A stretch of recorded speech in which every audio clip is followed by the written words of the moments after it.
like I got people that are just coming into broadcasting. Like some people are just going into the media aspect of it. Yeah. You know, and what I always tell them though is you will never stop learning. Right, in this field, I've been doing this 28 years, but I'm always still learning. Right, and the day you stop learning, you need to stop. And what I'll do sometimes to stay on track, I'll watch a game and I'll turn the sound off. I'll turn the sound off and I'll commentate the game. Right, I'll commentate the game like I'm the commentator that day. I'm sitting there and that's how I stay on groove, man. That's how I do it. So everybody says I don't have time.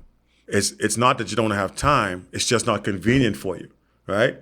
So if you really want something bad enough, you got to understand two things. One, your convenience and your conviction don't always live on the same road. If you have a conviction to get in shape, but it's not convenient for you, then maybe you have to give up your convenience just a little bit, right? It's like starting a business, right? It's not convenient to get up and put in the hours, but in order for you to be successful, you got to do it. Welcome back to Fanatic Islanders, your home for sports and sports entertainment. We are here today with a very special guest, a legend. We are here with Mr. Marcellus Hall. Well, I don't know if I've ever been called legendary before, but I'll take it. I mean, you are. I'll take it. Yes, sir. This is a new episode of the Sandbar Sitdown. We are here today with you. We appreciate you for coming by. Yeah, it's a pleasure to be here, man. Pleasure to be here. I had never heard about it, so I'm like, when you guys told me you're doing it, I'm like, okay, cool, all right, let's check it out. So, yeah, good stuff. All right. Yes, sir. So I guess I just want to start off by asking, like, how does it feel to you to be the voice of sports media over like generations? Wow. You know, when you say it like that, I feel every bit of my 55 years old. Hey, man, that's where the legendary status comes in. Yeah. So honestly, man, I never really think about it in that regard, in terms of, you know, every once in a while I'll hear somebody say, well, I was listening to you since I was a child. Or, you know, something like that. And I'll be like... He was one of the coaches at Jeff Rogers. That's right. 16 years I've been doing that too. So it's been about... Like 7 or 8. Right. Wow. So there you go. And I run into people who got their own kids now. Yeah. And they're like, man, I used to listen to you when I was a kid, or you coached me when I was a kid. So it's a testament to longevity. All right, so that's how I look at it, right? So I figure I must be doing something right. If I'm still going after 28 years, then it tells me I'm doing something right, because they keep coming back to get me. That's good, man. So how did you find your love of sports? Like, what was the tick for that? Whew. Wow. See, honestly, I mean, my dad was an athlete. He played baseball and cricket and all the other stuff. He was one of the what they call the premier pitchers back in the 70s, whatever. He played. He signed a minor league contract with the Baltimore Orioles. They used to call him Duran Hall, right? So anyway, long story short, I came through into sports because he made sure I got into sport, right? It was one way you wasn't gonna lay around the house. You ain't gonna sit there and vegetate all day. And it was good thing was it was pre-video games and pre all the other distractions. So it was something to do, right? Yeah. So we would go out. He got me involved in Little League, and I think I played every sport. I was in tennis. I was in whatever. He just threw everything at me and hoped something stick. Yeah. And I always, because he played baseball, I started playing a little baseball.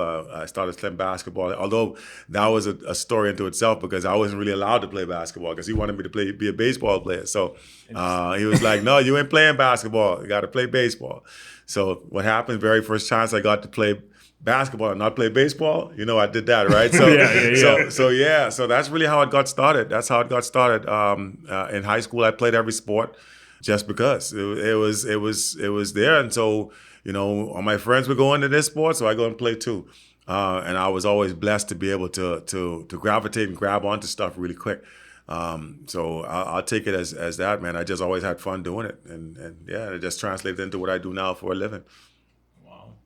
Well, I want to ask about, the voice. I feel like we have a legendary orator on the side of you as well. Yeah. I feel like his voice always eternally on base. I don't know how he does it. Do you? It's growing. Yeah. It's one of those things you never really think about either, right? I don't know if you think about it. I honestly don't. Honestly, I never even thought to this day, I actually sound. It's weird when I hear my own voice doing something, right? I'll turn that channel, turn it off. Right?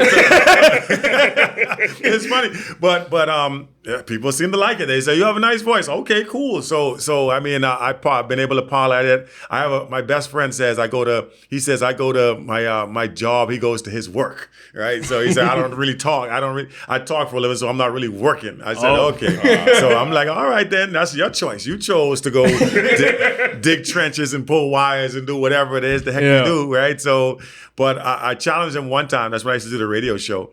Radio show would be 2 hours, 3 hours actually at the time. It was from 7 until 10. I said, tell you what, I want you to just talk constantly. Give me 10 minutes. 10 minutes. And right about 5 minutes, he started fumbling. I said, see, it ain't as easy as you think, right? Because your brain got to be thinking of different things all the time. And so again, it's a different kind of work, right? Because your brain, when you're doing live stuff and when you're doing a talk show or whatever it is, and you guys know that, being able to stay on point and keep the talk intelligent and at the same time conversational, because you don't want to be reaching for it, right? It's got to seem natural because people are listening to you, right? So they don't want you to be reading from a paper and all the other stuff. So you gotta have it conversational, but at the same time, it's got to make sense. And so that's a talent unto itself. And so I always tell people, man, if you could do that, it says a little bit something about the way your mind is set up, first of all. And it requires you to do research. You got to read, right? That's the one thing I bless my mother, man. She made me read as a kid, and I fell in love with it, right? I read to this day. I love to read. I'll read anything, fiction, self-help, whatever it is. I'll read it, and I'll take something from it. And sometimes things will come back to me without me even realizing. I'm talking and I realize I'm saying something. I remember that was from the book. Right? Yeah. So you know what? It does stick. It's a good thing. Keep reading, people. Keep reading. So with that, like, can you give us some insight on how it is behind the scenes? Like you're prepped for either a news segment or even for, like you say, the 7 to 10. I'm a little different. I might be the wrong person to ask this. All right. So here's what I've always been blessed and cursed in one way. In that, a lot of times when you see me do something, they say 3, 2, 1. I have no idea what I'm going to say until I start. Honest to God, I really don't know a lot of times. But that comes from also preparation, right? Because I do read a lot. I try to make sure I'm versed in my craft. Every sport, I've been able to do just about every sport, I think, in some type of shape or form in a live broadcast. And what I do is I'll take time to read on it. Like I'll go and watch something. I'll go watch let's say, for instance, the first time I ever did cricket, I went and watched some cricket, right? Because I need to learn terminology. I need to know the rules. Yeah. And then I picked somebody to come on with me who knew the sport. And I was picking their brain. I'm kind of soaking this in.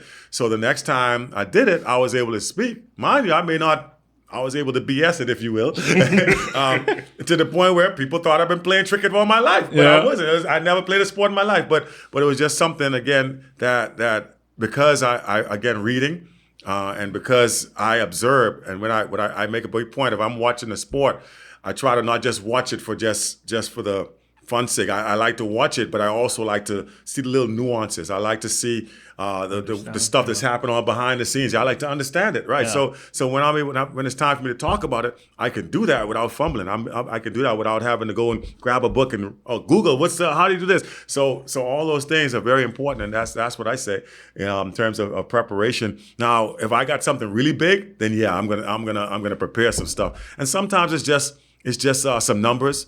Like maybe important stats that I made that I think I might forget. I'll write those down and I'll just build what I'm saying off of the numbers. And that's the best thing. Because when you have too much prepared, man, some people are like that. They're linear, right? They got to have every single word they're saying ahead of them. Otherwise, they can't do it. But for me, I find that it's always better. It comes across as more natural. It comes across easier for people to take in is if you're conversational with it. And so I just basically write numbers. Or stats or anything that's pertinent for you to remember, and I'll build everything I'm saying off of those. You know. Yeah, that's good. That kind of reminds me of, this is weird, history BGCSE. Like when they tell you, tell a story. Like you got to write your points, and they have some people like writing out their whole essay and then rewriting. Right. That is brilliant though. Yeah. So you mentioned the difference between watching a sport and then watching it for nuance. Yeah. What's your favorite sport to just watch? It may surprise you with baseball. Still to this day, I love baseball. People say it's a boring game, but if you have played baseball, it's different. It's different, right? I can sit down and being a former pitcher and stuff.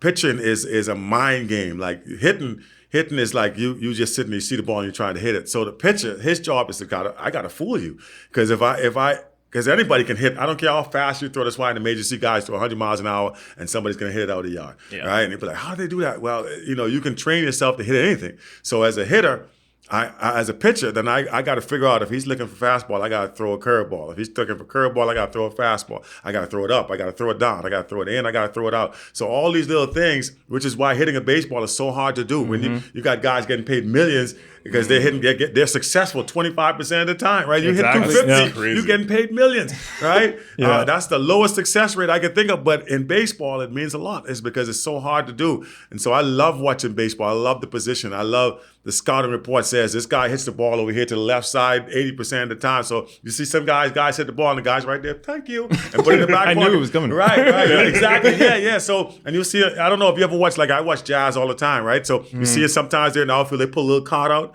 That's telling them where the tendencies are, right? So the scouting report, that's telling them tendencies. So baseball to me, man, is one of those games that I love the machinations behind it. I love the coaches, the managers trying to figure out a strategy. Should this guy go one more inning?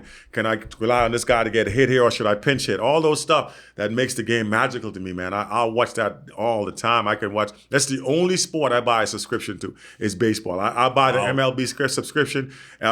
Basketball, I just happen to come across a game, I'll watch it. NBA, right? So, but baseball, I buy a subscription. I watch it all the time. I'm a big Braves fan, so I watch all the Braves games. I watch all the other sports. I watch all the so that's what I do, man. That's my thing. I love baseball. I love it to this day. All right. So I gotta ask, with you when you were an athlete, were you as vocal then when you were actually playing?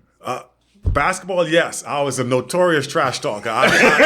Listen, so for me, and my wife always makes fun of this, right? Because she says he's cool until you trash talk him. Then he gets going, right? That got my juices going. So if somebody said something to me, I'm good. I'm just cruising along because my nature is laid back, right? I'm laid back. I'm kind of going. But as soon as somebody says something, okay, now you. So now it will get me all focused, and I'm locked in because I got to show you something. I got to do it. And I translate that sometimes to almost every sport. Now I do it in softball. Pitchers talking trash. Fan says something. I pick that up. I got rabbit ears. It's a bad thing, but I got rabbit ears. I hear. Okay. So now I crack it. I look. I heard you. I tried. So, but that's what you do, right? For me, that's what makes the game fun, right? Competition to me is one of those things, man. It's a natural thing, first of all, especially for men, right? We always have that competitive urge. We always want to be who's stronger, who's faster, who can hit the ball, the mass, that all that stuff. That's just built into us. And so for me, competition is one of those things that goes. It's a part of how we're built in particular. And I know women do it too, but I think for men in particular, man, competition and seeing who has the upper edge. Not to say you take it over. Some people take it overboard. But I think it's a big part of what we are and how we're made up, man. That's why sports is so big. It's why it out of everything, I think it's one of those, like entertainment, i.e. sports, right? Those are the two things. It's why people get paid millions of dollars to do it, right? So it's because for whatever reason, right? it brings everybody together, right? Whether it's love of your team, your city, whatever it is you're repping, right then in that moment, country, and when you talk about the Olympics and all this kind of stuff, those are the things that bring people together. Sports, that's it. Sports and again, entertainment. Sometimes you got a concert, musician, whatever, but I think sports transcends all of that.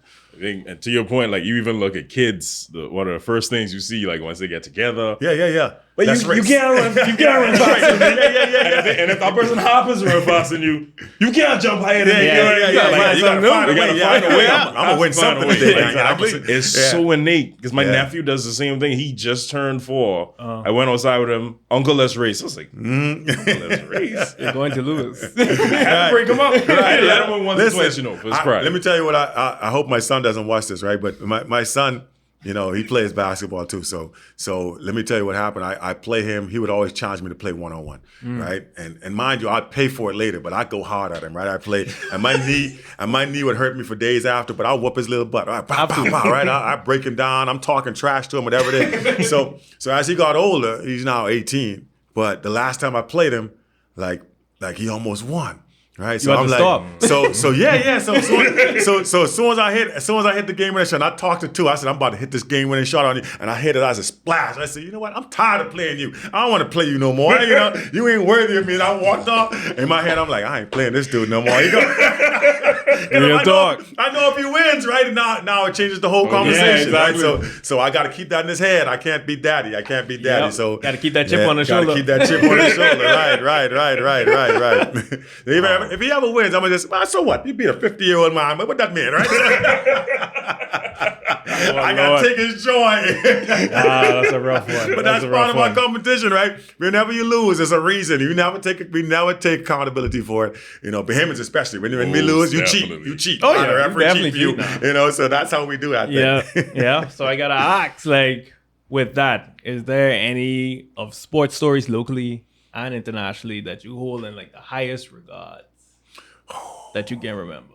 Man, listen, I'll tell you, my biggest and fondest memory of sports, to this day, I still get what they call chicken skin. I get chicken skin when I get the goose pimples when I see it or I see a replay of it.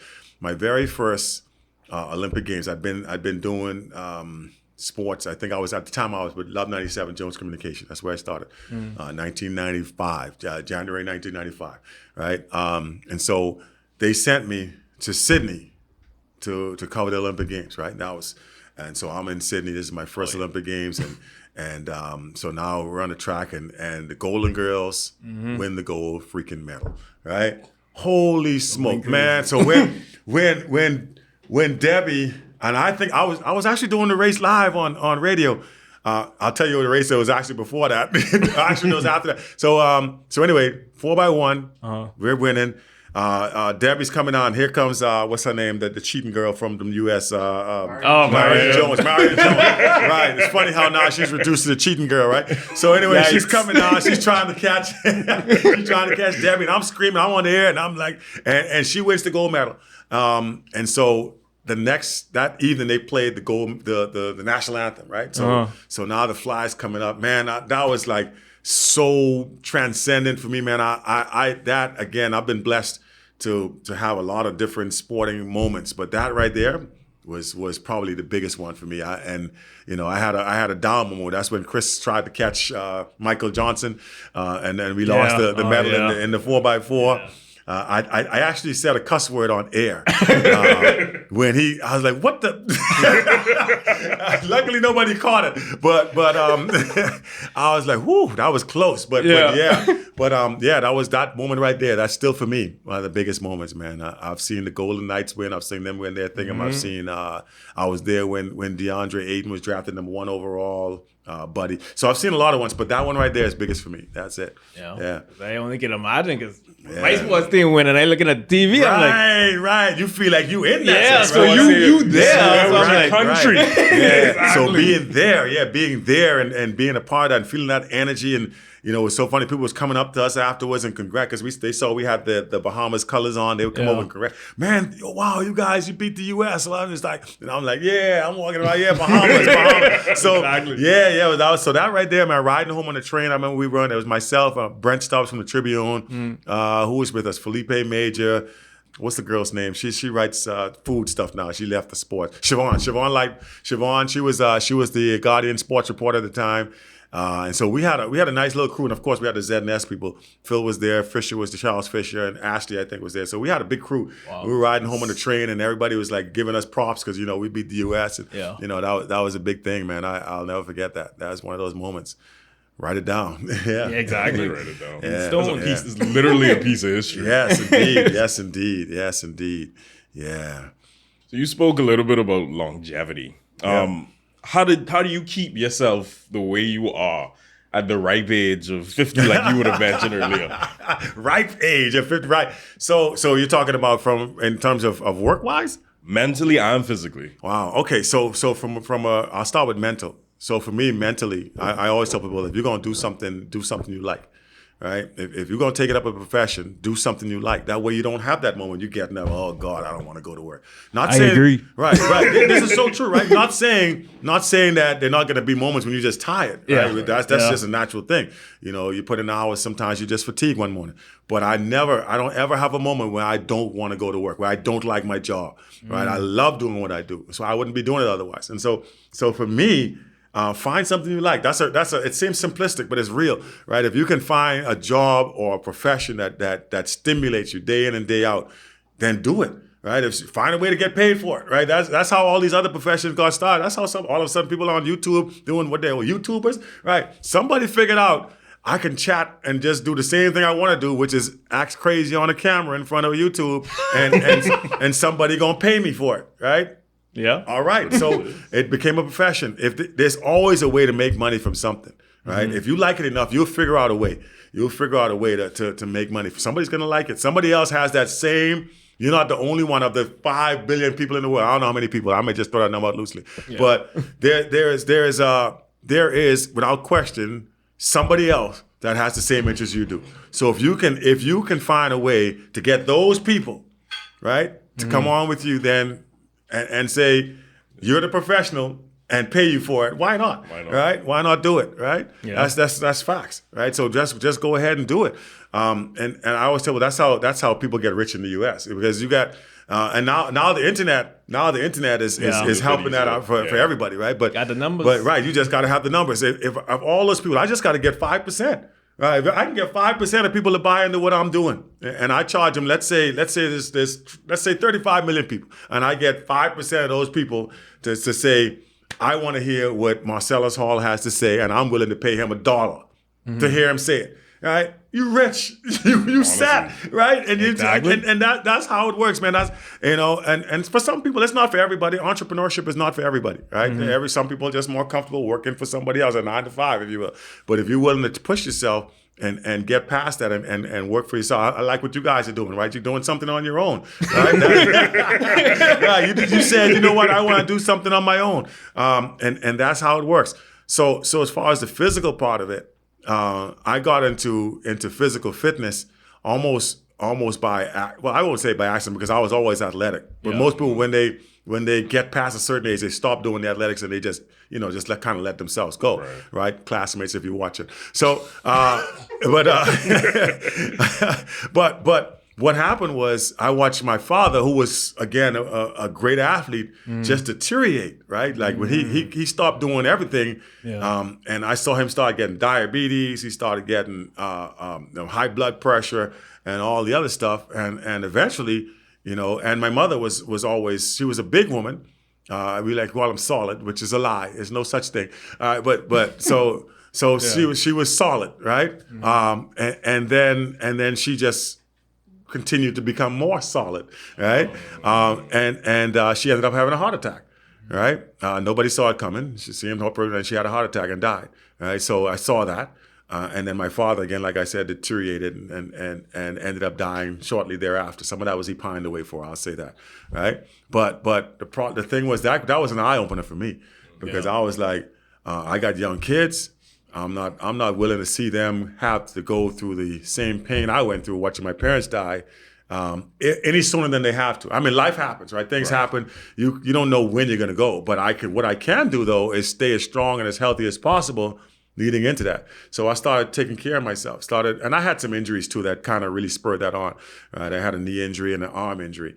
And so those things, the rehab process, a lot of it, when I spoke to the people, it's like, this injury happened because you didn't have your body strong enough for what you were asking it to do. Yeah. And I was like, oh, okay. So now that made me focus in. Right, you know what I'm saying, right? I know exactly. Right. So that made me start to take more notice of it. And I started to keep myself at as close to optimum levels as possible. And I figured, and then the more I read about it, the more I realized how important keeping your skeletal muscle as you get older is to your longevity. I call it the longevity muscle, right? So skeletal muscle, the more of it you have, the better it is as you get older because you start to lose it automatically. Anyway, that happens, right? But if you have more of it and you try to maintain it, you slow that process down. So I said, okay, I'm good with that. I'm gonna just keep doing that. And hence I started doing the training. I challenged myself, did a couple of contests, dumb idea, but it was fun nonetheless.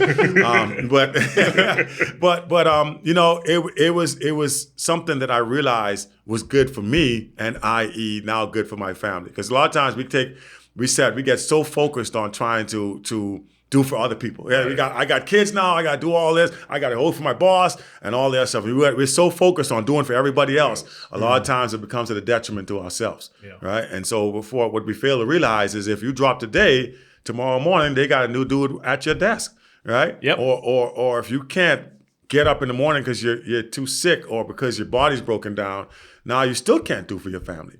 Right. So what I can do though is I can try to avoid all that by keeping myself as strong as possible. Make time for yourself.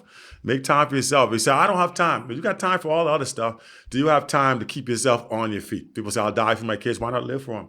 That's real, right? Yeah. Why not live for them? Right? The biggest, easiest thing to say, I can die for my kids. Yeah, but you can only do that one time. You can die for them one time, right? Yeah. But you can live for them every single day. You can live for them every single day. So that's my motto, man. I stick by it.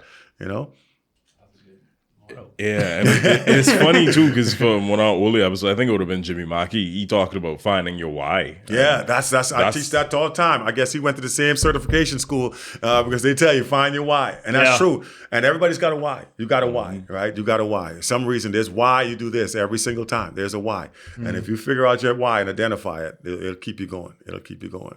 This is a bit of a personal question. What was the injury? Because my injury was an ACL injury, same issue, where I think I got back into sports a lot quicker than I was supposed to coming out of the pandemic. Yeah. So my body didn't have like the flexibility. So then it took a step, made a turn, hurt up. Yeah. So you got to ask me which injury, because I had three major injuries, right? First one was a knee. Here's what happened. I had a torn patella tendon. I used to have this tendinitis. Right, really, really bad. Right, tendinitis, really, really bad. But I love playing basketball. Man, I go out to Malcolm Park. I'm playing out. Every time I came home from school, I'm out there. I'm playing. But I had this tendinitis, and I just signed a contract to play in Yugoslavia. Right, I was supposed to go play some professional basketball up in Europe. Which is before a time when all the, this was, it was a small thing back then. But it's nowadays you got all these leagues, all these professional stuff. But it was kind of a big deal, right? So I'm getting this chance, but I got to deal with this tendinitis thing. So they had started this new treatment called magnetic resonance. It's now commonplace. They do what they call an MRI type stuff. They go and they do this ultrasound thing on your knee, and it's supposed to help stimulate the healing, right? So they're doing it, and they told me I got to stay off for 6 weeks, just like a broken bone. All right, so about 4 weeks in, I'm feeling good. My leg, I got no pains. I'm solid, man. I'm like, this is beautiful, right? I'm ready.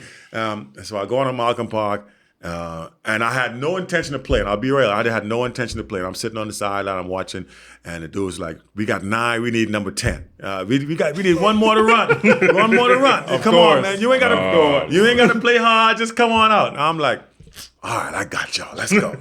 So I'm here playing. I'm just going through the motions for real, right? I'm not even trying to play hard. And pass me the ball. The guy comes up on me. I'll never forget his name. His name is Mo. I see him on the street. I want to run him down in a car.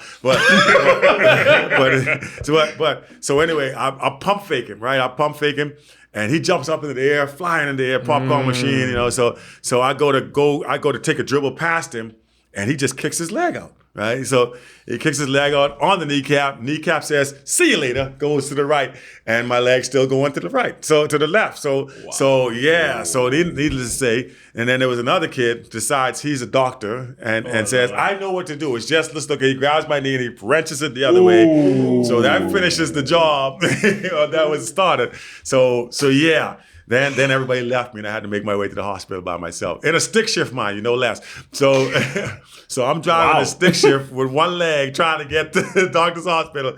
I get there, and they said, "Well, you need surgery, the knees, to patella tendon, whatever." So I had surgery, and so I had to do the whole rehab process and doing all that again. So it's funny how that happened, man. Then I messed up my arm. I just said professional sports wasn't for me. I had signed a deal. My coach got me a deal. I was in college in Vermont, and he said I got a deal with the St. Louis Cardinals. Said they want you to come and try out as a pitcher. I used to throw at that time 93. I had a 93 mile an hour fastball, which nowadays is nothing. Guys throw 98, 99. I'm like, dude, what's happening? Right, but 93. What was the curveball good? Curveball, actually, that was the only thing I could throw. I threw nice. I threw a slider. I threw a slider, and I threw a fastball. That was my two pitches. They don't ask me to throw nothing else, change up, whatever. I two pitches. I'm coming at you, slider, fastball. All right. So anyway. I had stopped playing baseball. This goes back to my dad who used to force me to play baseball all the time. So it's funny. I got a baseball scholarship to go to school. And when I got there, I said, I'm not playing no damn baseball. I'm about to play basketball. Walked on the basketball team and ended up getting a scholarship playing basketball, right? Wow. So I decided I'm not playing no baseball. So funny thing happened. I had couple of my roommates were baseball players, and they were warming up one day, and I said, I'll throw with y'all. So I'm out there throwing, I'm like gassing, right? Wow. And they're like, oh, you can throw? I was like, yeah, I play baseball. So they went and told the coach. So now the coach like, oh, yeah, I heard you can pitch. You're going to come out and pitch. So I was like, all right, cool. But I hadn't played in years. And what I didn't do was, again, take time to prepare my body, right? So what I did, I just went out there and I'm throwing, wow, I'm gassing. So we went to this tournament in Florida, and he had me throw in one game, and I felt this little twinge in my arm, but I was like, I'm good, I'm all right. So he said, can you go in the next game? I'm like, yeah, coach, I'm good. So I started throwing. Oh, this is the same day? It's same day. That's wild. That's wild. Right. I'm good. I could throw a couple of innings, so I'm out there. And that night, man, my arm is killing me, right? I got this pain in my arm like you wouldn't believe. I was like, what the hell is happening? So I went to the trainers the next day. They said, well, you probably just got a strained muscle. I'm like, cool, right? So what I would do, because I didn't want to quit, I had this big ass bottle of can I say that? I had a little late to ask now, but I had a big bottle of Advil, right? And I would just shake like 6 Advil in my hand. I would pop them, right? So before I go throw, and I would be cool until it wore off. Then it would start hurting again. So got this tryout with the Cardinals. He drives me down. We go down there, and I pop like 8 Advil. I'm like, I got to get through this. And so I'm throwing, and guys like, all right, looks good. Can you throw a couple of sliders for me? I'm like, all right, cool. So anybody that plays baseball, and the pitchers, the dynamics of throwing a slider is, so with fastball, you're just coming over the top. Mm-hmm. So when you throw an off-speed pitch, your arm angle changes a little because now you gotta almost do like this, and you're just doing your wrist. So the torque on your arm is like really crazy, right? Which if you ever see it in super slow mo, you're like your arm does all this weird stuff, right? Right. So I didn't have the aspect. I didn't have the privilege of seeing myself in slow motion, but so I'm getting ready to throw this slider. Mind you, I felt my arm a little bit. But I'm like, I just got to get through this trial, right? They already got the contract. I'm looking at the contract. I just got to sign this thing, and I'm good to go. So here I am. I threw first one. I'm fine. Second one, he said, I said, I'm gonna throw this one hard. I got this. I'm gonna show him what I can do. So I went like this, man. I heard something go pow, and I was like, what the hell is that, man? And I looked, and my arm with my shoulder was just moving, right? But my arm was dangling, and I'm like, that's not supposed to happen, right? So like my shoulder's moving independently of my arm, and I look and I see some blood. I got like the bone shard sticking out through my hand, and I'm like, this is definitely not a good deal, right? So I'll never forget that. And as you see the blood is when the pain hits. I was good. I'm just looking at it first till I see blood, then I'm like, oh, this gotta hurt. So now my brain says, holla. So they came and they grabbed me and they took me to the hospital. And of course, they did the surgery, and that was it. But never was able to quite throw the same way anymore. But I still got a plate in here somewhere with some screws in it. But all those things having to come back. What you broke? I broke the tibia, whatever this. I might be saying the wrong name for this. Excuse me, any doctors out there if I say the wrong name for the bone. But it's the big bone in your arm right here in the upper part, snapped completely in two. Right, so they had to go in and rejoin it, put a plate there with some screws on. And so all those things contributed to me saying I got to keep myself strong. I got to build those muscles back up around it. And so that's how I started doing the weight training and started doing all that. And it started leading me to read more about it and the importance of it. And so, the rest is how it happened, man. I'm still going. 55, still keep going. And I don't like to see a stomach in front of me, right? So I got to, because I set my own self up for this because when I would always make fun of people who had big bellies. You got that big old belly. So I cannot in turn go back and develop myself with a big belly. Right? So in order to avoid that, I got to keep doing my sit-ups and eat right. Right? Which I don't do it all the time because I'm not the best at nutrition. I'll eat some fried chicken and whatever, donuts, whatever. I like stuff like that. Right? But what I understand is that in order to counteract the effects of that, I got to exercise and stay active. And so, yeah, that's it, man. So how did all that turn into you going the bodybuilding route? You said it was crazy, but you still did it. So I want to know. I want to know why you did it. So again, it goes back to that challenge stuff, right? You know, somebody trash talked me. Full circle. They trash talked me. Nato Dean, as a matter of fact, you can't do that. I'm like, all right, I got you, Nato. All right, so all right, I can do this. So yeah, I challenged myself. He challenged me, so I challenged myself. I said, I can do this. All right, 50 years old. I'm gonna do this for my 50th birthday. Right? So I went and got into shape. What I thought, a semblance of shape, and anyway, but it was fun, right? It was a challenge. I tell you, the hardest part is not necessarily lifting the weights, probably the diet, man.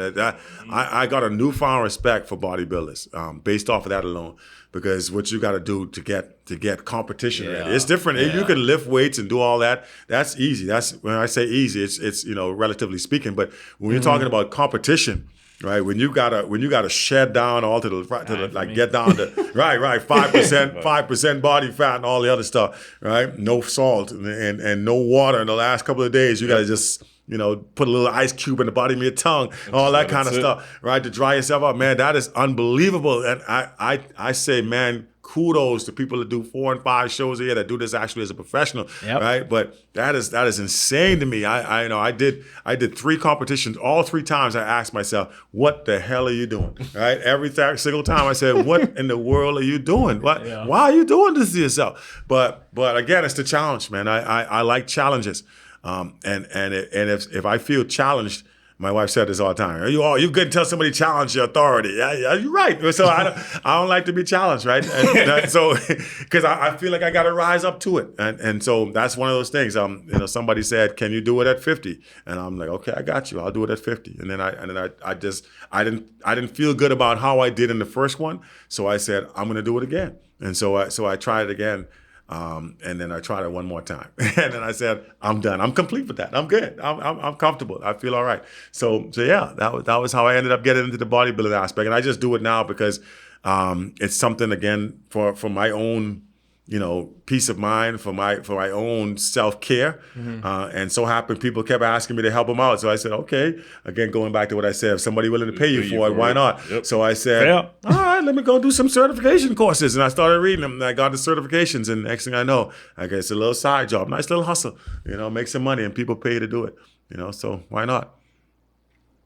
It's funny. Is everything you're saying literally just stems from the fact that you refuse to be defeated? Yeah, and I never really thought of it that way, but honestly, that's how it is. Right? Life gonna beat you down. I mean, there's many a times where I felt like, why is this happening to me? Why is this happening? Well, God, I can't take another thing. And so I've been there. I used to work for a station called Sports Radio 103.5 FM. 7 years, right? I did that. I did a show for 3 hours every day. Never got paid. Right, because the station didn't work out. Right, we weren't making money. I shouldn't say I didn't get paid. I got paid much less than what was said I was going to get paid. Yeah. But I didn't want to quit because I knew it could work. The concept was beautiful. I was like, this can work. So I found a way I convinced myself to keep doing this. I did little side things to keep me afloat. But for 7 years, man, we kept working at that thing, kept pushing. Because I just did not want to quit. Some people say I'm loyal to a fault, but I could see how it should work, and I couldn't understand why it wasn't working. So I was like, all right, so I gotta keep going. I gotta keep plugging. The only thing that really got me out of it was they took the license, and so I probably would still be plugging away because I'm just one of those people that that I just don't like to quit stuff, right? I don't like things to beat me, right? And guys are like that a lot. Like, that's why we don't ask for directions, right? We don't like we don't want to admit that we can't figure this map out. We got it. So, right, I got this. Listen, I know what happened. Don't ask me. I got it. So that's how we are. That's how we. Let me think. Right. Let me think. Don't cloud the space. Right. You know. That's how we built, man. That's how most men are built, right?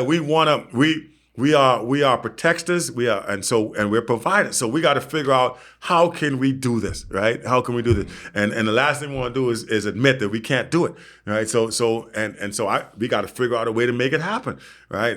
We'll burn the house down because we got to figure. I know I can wire this house by myself. Now I don't need to call no electrician. That's what we do, right? And then we wake up. Do you smell smoke? right. But that's how we do, right? That's just how we build. And so I find that trend. Some people give up easier than others, and I think that's a little bit of upbringing, right? And I don't like the coddle kids, right? I don't let my kids say I can't, right? When you don't say you can't. Just means you got to find a different way, right? If you can't do it this way, then either you go back and figure out how to do it that way a little different, like try harder, try it again. All right, what did I do wrong the last time? And go back, or find a way to do it a different way. Right? 2 + 2 always comes up to 4, but you may find a different way to do it. I may have to put 2 rocks over here, 2 rocks over here, and put them together and say 1, 2, 3, 4. Or I can put them up, stack them 1, 2, 3, 4 up top, whatever way. But you're still going to get the 4, right? So it's just a matter of being able to get your mind around that aspect of it. And that's why, like I said, don't say you can't. Just say this is kind of tough, but I'm not gonna quit. I just find a different way to do it, you know. And that's the mentality. A lot of times we let our kids say, "Oh, I can't," and so we said, "Okay, baby, all right, okay." So what you're doing, you're setting them up to failure, man. They're gonna take that every time they come into an obstacle. The first thing I say is I can't, and they just walk away from it. So they're gonna always have that aspect, that defeatist attitude that I can't get it done. Right, so I always say, man, just keep urging them. Not saying you beat them over the head with it, but don't let them quit, man. Just find a different way to bring them the same angle. Sometimes you go away from it for a little while and come back a little bit later, and they catch on to it. They're like, see, remember you told me you couldn't do that? My daughter's like that with math. She said she couldn't do it, right? So I'm like, okay, cool. I went and got her a tutor because what I was saying wasn't working. So the tutor came in and said the exact same thing I was saying, but it was coming from a different source, right? Different source. Yeah, a different source. And so she caught a hold of it. She said, "Daddy, this is easy." I'm like, I ain't even gonna say I told you so. But that's one of those things, right? Sometimes it just has to be a different message, right, to get it across. And I find that even when I'm coach, that's why I don't coach my own kids. Right, when I coach, because hearing it from daddy is a different thing, right? And because now it has 2 aspects to it. One is the coach, but also as daddy, right? So I can't get past the daddy part because I don't want to disappoint daddy. Yeah. So I don't want. So there's a different aspect of it, right? And I experienced that full hand with my father himself. He tried to, and he was well intentioned, but he was just a little bit over the top for me. So it drove me away from it, right? And mind you, I came back to it again, but at a different time and on my own terms. Right, that's how it had to happen for me. Yeah. So you just have to, I guess, find. No matter if you already have the answer or not, just find your own way. Yeah, you got find your own way to it. And some people are like that. Some people are wired. They don't want people to tell them stuff. Yeah. Right. Some people they want to be able to figure it out. And if you give them enough pieces of the puzzle, then they can eventually piece it together. And some people you got to give it to all to them, right? You got to outline it 1, 2, 3, 4, then they can go to the left, right. Yeah. They take 2 steps to the left, and then you kind of spin around in a circle and take another step to the right. And if you put it that way, then they got it, right? But some people are achievers. Some people are doers, right? They want to figure it out. They want to challenge themselves. Like me, I got to challenge myself. Right? I don't like to do that. I don't like to. I wasn't a great college student because it's too rigid, right? Yeah. It's too rigid for me, right? It is rough. Yeah, right. So college for me was tough, man. It was like I got to go to class this time. I got this exam. I got to write this theme paper and all this other stuff. So and it was too damn long, right? I got to do a whole 4 years of this. All this time. Yeah. So it was that to me was like so difficult. but I can do certifications. I love doing certifications because that's only 6 months. I can do that or whatever the course that takes, right? It's only going to be a certain amount of time and I can focus on one thing. College, you got 10 different subjects you got to deal with, right? So a certification is just single, right? I got a singular thing. I got a subject of interest for me. I'm going to sit down. I'm going to learn this and I'm going to pass this course, right? I can do a singular course. I can do that all the time. And I expand my knowledge that way. I do that all the time to challenge myself that way.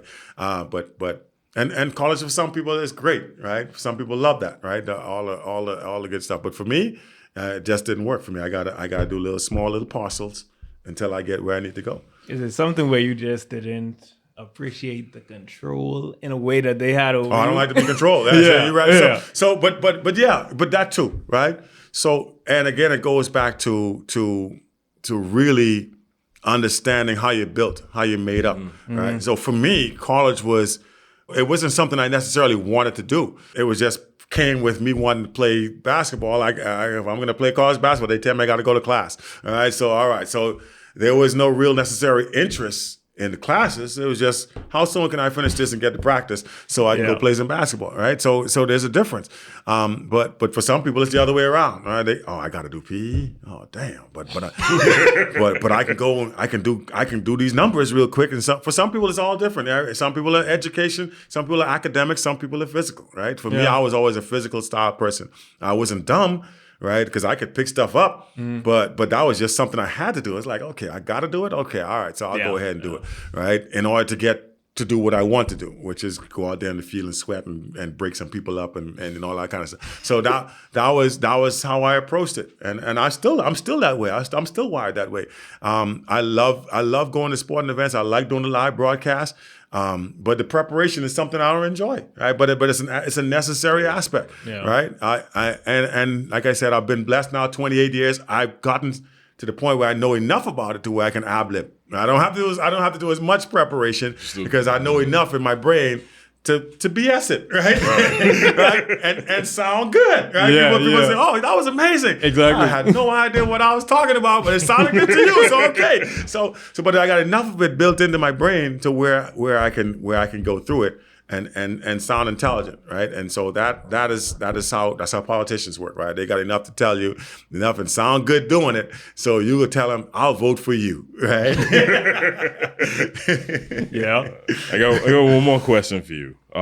Time management. With all the activities that you do and taking care of your body and your mind the way that you do, how do you manage your time?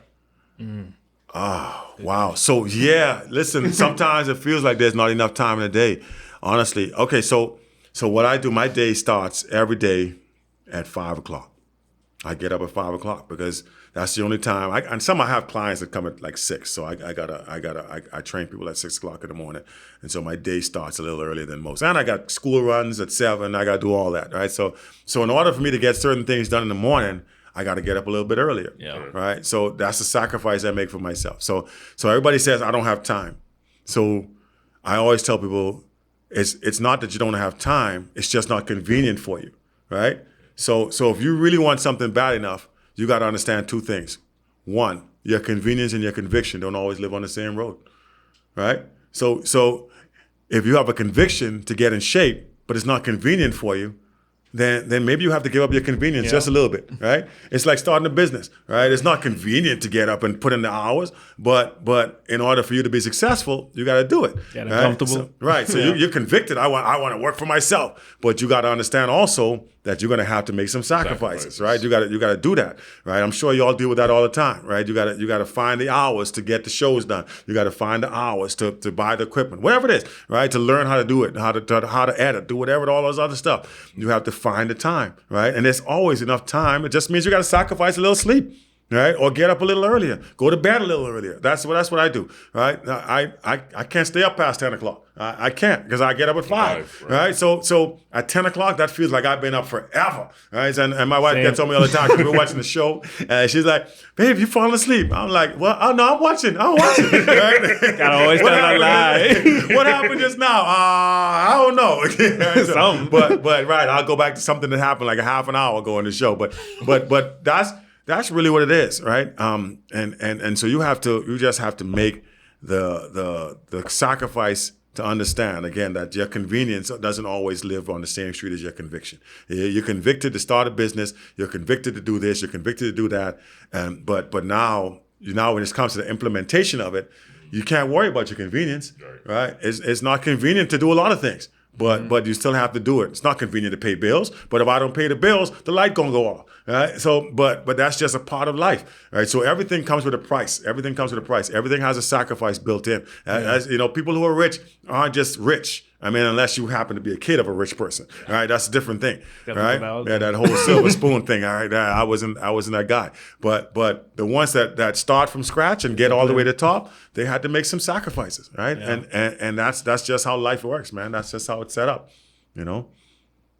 I ramble a bit, so yeah, excuse me. Oh no, we appreciate it. We appreciate it. I have docs. Do you feel like you revolutionized the industry with your work ethic and how you approach everything? It's funny, like, man. I'm telling you, when people come to me now, like I got people that are just coming into broadcasting, like some people are just going into the media aspect of it. Yeah, you know, and they come to me and they say, man, and so to hear that sometimes is startling, right? Because I'm just going about my business, man. I just go ahead and what I always tell them though is you will never stop learning, right? In this field, I've been doing this 28 years, but I'm always still learning, right? And the day you stop learning, you need to stop. If you feel like you can't, if anybody can't teach you something at any stage in your life, you need to stop doing it, right? Because you've gotten too big for yourself. Yeah, there's no more use of it, right? So for me, I always feel there's something for me to learn. I'll watch like games right now, and I'll listen to how the guys, how they're talking, and I'll pick up the new lingo, whatever it is. There's always something you can learn, no matter how small it is. Whenever you're doing something, if you're to commit to your craft, you always find a way. How can I do this a little bit better? Don't always assume I got it down pat. Don't always assume that I'm the SHIT, right? There's always a way to get better. Always. Every day I'm striving to feel, I'm striving to get a little bit better at what I do. And if that means sometimes I got to take a step back, and what I'll do sometimes to stay on track, I'll watch a game and I'll turn the sound off. And I'll commentate the game. Right? I'll commentate the game like I'm the commentator that day. I'm sitting there and that's how I stay on groove, man. That's how I do it. Right? And I'll record myself sometimes. And even though I don't like to hear my own self, and I'll play it back, and I'll see if I'm doing too much, like, and that helps. Like I'm like So now I know I have a tendency to do that because everybody has a crutch thing, right? We all have a crutch thing. When we're doing live, there's always some crutch you have that you fall back on whenever you're struggling, right? When you're struggling for a word or a phrase, and you go So now everybody has something they do. Yeah. So now I'm more conscious of that because I just heard myself do it like 20 times. So in that start, now I say to myself, if I said 20 times, I got to try to cut that down in half. I got to go to 10. And so those are little things that I would do, right, to just kind of stay on point. And then, like I said, if I see somebody that I admire, when I did the talk shows, I'd watch The Herd, I'd watch people like that, and just to see how they formulate, how they set their things up, and that's how I would take stuff from that and I would add my own. Right, you make it your own, but you can still take the things that are working for them. You don't have to reinvent the wheel. Yeah. Right, it's already made. Right, so you ain't gonna change the wheel. Your wheel's always round. Right, so all we gotta do is figure out how can I make the wheel work for me? Can I put a couple extra spokes in there? Whatever, got some glitter or whatever. You know what I'm saying? Mm-hmm. So all those things are what's going to help you, man. And that's what I tell the young people coming up. It's funny I'm saying the young people, but the young folks, right? Because I still feel young. I ain't gonna lie, I still feel young. Except mornings. Some mornings I wake up and it's stiff, but other than that, like joints and stuff hurting, for no reason. You got that over 50 shoulder pain, and you're like, damn, what the hell? So there's those. I just want to point out, everybody, it's the left shoulder. It's always the left. Always the left shoulder, really. Seriously. Maybe that's what it is. Maybe you sleep on it. That could. They say it's always best to sleep on your left side. Yeah. They say because your heart and all that kind of stuff. Yeah, okay. Yeah. So that's one of those things, man. I always say, as you go through this thing they call life, man, I always find something that keeps your brain stimulated. All right, because when you're just going through emotions, when you just kind of every day is like a cookie cutter, you're just going through the air doing the same thing. You get up, go to work, eat lunch, come back home, and go to sleep. All right, find something that kind of gets your brain going, right? Something that keeps your interest in life, right? Whether it's your kids, whether it's reading, whatever it is, find something that's going to allow you to continue to enjoy your life, because you only got one of it, right? Yeah. And if you go, I got friends, man, they're miserable, man. I'm like, dude, I would just jump off the bridge. And I'm not advocating suicide, but honestly, they're miserable, man. If you hear them talk, I'm like, oh, how are you surviving in this, man? But I'll never have that feeling, man. I don't. I have moments when things might be a little overwhelming because life is what it is. Yeah. But I'll always find a way. Find something, man. It don't take much. If you really take stock of your life, or take stock of just looking around your surroundings, there'll be something that'll say to you, you know what, life is good. Life is good. I'll see, like in the morning, sometimes I'm tired or whatever, and if I sit there for a second and I just kind of look around, like I'll see the sunrise coming up, or I'll hear some birds singing. It's small things, right? Mm-hmm. Small things, but it just goes to show you how much life there is around you. Like people say, you wallow in your sorry. If you wallow in I'm so woe is woe, right? The Eeyore thing, right? Thing yeah. Here's what happens. Guess what? Sun's still coming up tomorrow. Exactly. It's going to set that night. People are going to still go around you and do whatever it is they have to do, right? Life is going to go on, whether you feel sorry for yourself or not. Yep. So they ain't going to stop working, or life ain't going to start happening just because you want to be sad. That's not their business. So why not just suck that up and go on with your life, bro? That's how it is, man. Honestly, don't waste time sitting in your own sorrow. Stop living in yesterday, right? Yesterday is where it is. It's called yesterday for a reason. You got today and you got tomorrow, but you can't see that if you're still in yesterday, right? If you're still stuck in yesterday, you can't see today, you can't see tomorrow, because you're still worrying about what happened 15 years ago when that girl didn't call you back, right? You know what happened? You missed the other girls that did call you back. Exactly. Right? Because you're so busy worrying about Shelly who didn't call you back 10 years ago. Right? So man, I always say, man, stop worrying about tomorrow. That doesn't say you don't learn from yesterday, but don't stay in yesterday. Right? The things you learned yesterday are designed to help you today and designed to help you tomorrow. Right? But it's not designed for you to stay in that moment of yesterday. That's not how you're supposed to do. You're supposed to continue going forward. It's why to get anywhere you have to take a step. Right? You got to take one step after the 1, 2, 3. You got to. If you stay stationary, you're never going to get where you're supposed to go. Right? So you got to move. You got to take those steps 1, 2, 3, 4 to get your journey, man. That's how it works. That's how life is. I get philosophical sometimes, but that's how I lived long enough to where I understand, and I wish I'd had this knowledge 20 years ago when I was in my 20s or whatever, right? But that's not how they say. They say wisdom is wasted on the whatever. I forget something like that. Some crazy saying, But wasted on the youth. Yeah, really, right? Because if I'd known some of the stuff, because you take so much stuff for granted, right? When you're young, you take it's always tomorrow when you're young, right? It's always tomorrow. But the reality of it is, no, it's not always tomorrow, right? Yeah. I'm at a stage now, I realize I got more time behind me than what I got in front. Bible says 10. Right? I'm already at 50, so that means most of my stuff is behind me, right? So I gotta make the most of every single day moving forward. And I admonish young folks, man, to take advantage of the moments while you're young, and have those to live off and build off of as you get older. If you squander all the time, not saying you don't have fun, not saying you don't go out and party or whatever it is, but take into consideration that you have this youth and vitality that you won't have at 60 and 70 years old, right? You have it when you're 15, 20, 25. You got that in abundance, right? So make the most of it, right? Just utilize it for something that's going to help you in your latter stages of your life. So not saying you don't have fun, not saying you don't party, but start building stuff, man. Start building your life. Stop taking it for granted, because, and I know it's easier said than done, because it's so easy to just kind of just go through, especially you got everybody else doing the same thing, right? But it's like I tell my son, you can do two things. You can always be a follower, which is go with everybody else, do what everybody else is doing, or you can try to lead one time.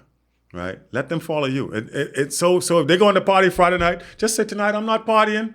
You know what? Let's have a book reading session, whatever, right? And if you do that enough time, if you're the cool kid that everybody want to hang out with, eventually somebody gonna say, I'm gonna hang out with you tonight, dude. All right? And then 2 becomes 3, 3 becomes 4, 4 becomes 5. And now you start a whole new trend. Right? Instead of just going everybody the same thing, you're going giving all your money to Aura, $100. No, sorry, but they figured out what y'all like, right? They figured out what the young people like. All we gotta do is make it sound exciting. Aura special. Yeah. If you come here and pay us $200 to get in, you're gonna be one of the cool kids. And so everybody comes out and do what you could do it Right. You could have set that up in your garage and said, listen, I got a special place. Nobody gonna be there. It's all exclusive, right? And that's how Aura started. They just made it just put in a hotel, right? That's how those things start, man. And so it's all those little things that make life, again, if you're young, just find things that set you apart. Don't always try to follow everybody else. Nobody wants to. The thing about it, nobody ever wants to be different, right? When I was younger, I was in 11th and 12th grade. I started growing a little bit. I was taller than everybody else, right? And the first thing I wanted to do was be the same.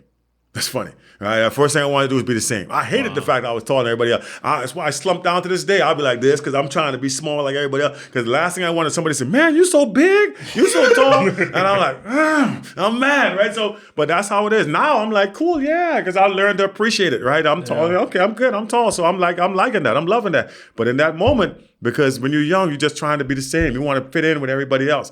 And you don't appreciate uniqueness, right? So if you're unique in some way, embrace it. Embrace it and build on it, right? And that's what I've learned in my 55 years, to embrace being unique. If you're different, find a way to get that uniqueness to work for you. And if you can do that, you can go a long way in this world. That is top tier. Yeah. I ain't gonna lie.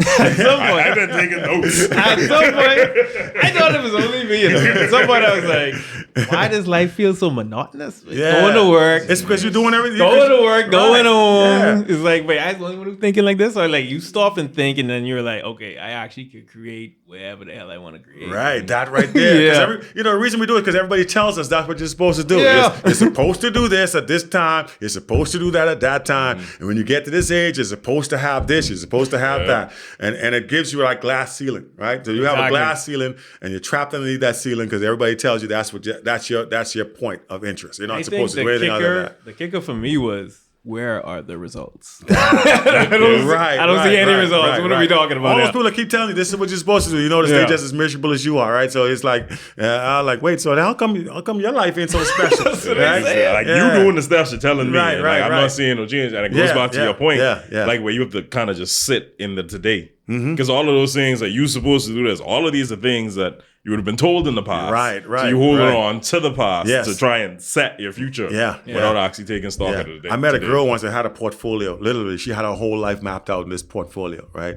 10 years old, 15 years old, prom, whatever it is. At 25, I'm going to be married, got the kid, whatever. And that was her. She had everything outlined in that book. And she said I was throwing off her portfolio.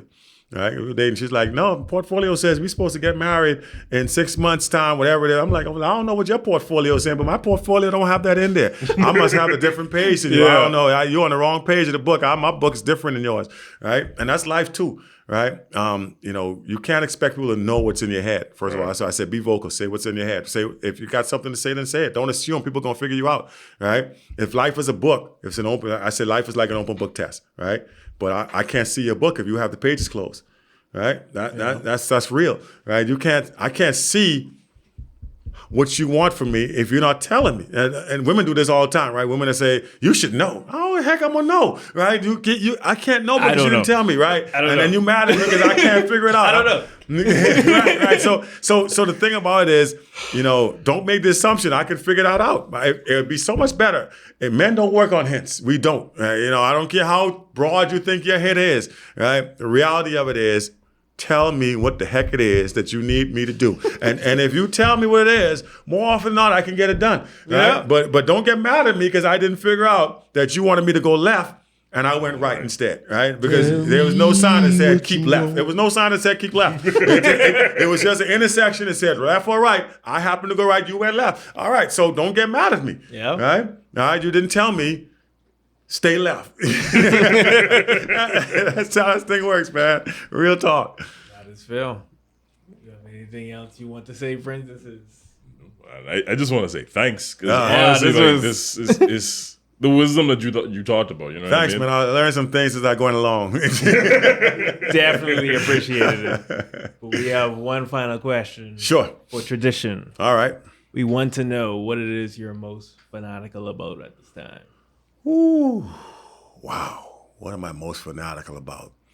Oh man, if I'm real, man, I'm really most fanatical about just trying to make sure that I keep my family like on even keel, right? You know, I'm at a stage where I can appreciate what family means, right? And family doesn't always just mean your blood, right? Family could be people that are in your circle that are like family, right? Because sometimes your own blood thing that ain't always a good stuff, right? So, but you have people that are in your circle who are like family, who will ride or die with you, right? Who will lift you up if you fall down.